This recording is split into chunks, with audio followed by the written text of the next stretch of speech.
Even a few weeks ago, the very notion of having anything like a serious conversation about the near-defunct Norwegian part of Quebec separatism would have been a joke. Enter the head of Quebecor, TV tycoon, separatist politician Pierre Pelado into the PQ party as co-star with leader Pauline Marois. And suddenly, we're back in the gloomy, stale waters of referendums that never end, posturing from Quebec nationalist politicians, and just downright strange stuff. Strange? Well, first there was the wild welcome, and then this.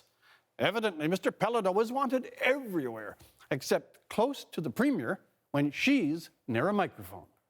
Then there was Gilles Duceppe, whom some describe feelingly as the elder statesman of sovereignty, claiming that a separate Quebec could keep the loonie, meaning the coin, and appoint to the Bank of Canada.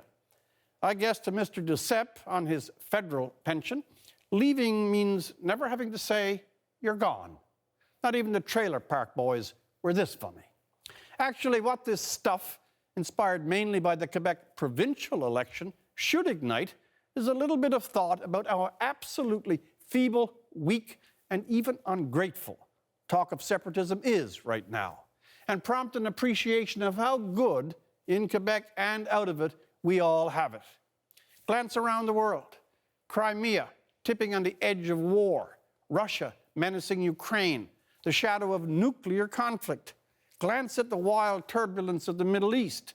Egypt still burning. Libya in turmoil. Iraq a cauldron. And Syria the scene of horrid slaughter, world indifference, and hundreds of thousands dead and millions displaced. The world is full of anger, pain, hunger, and death for so many.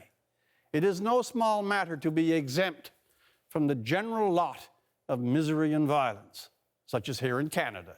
With all our griefs, from native issues to oil extraction, we enjoy tranquility, are not racked by civil conflict, and study always to treat people fairly.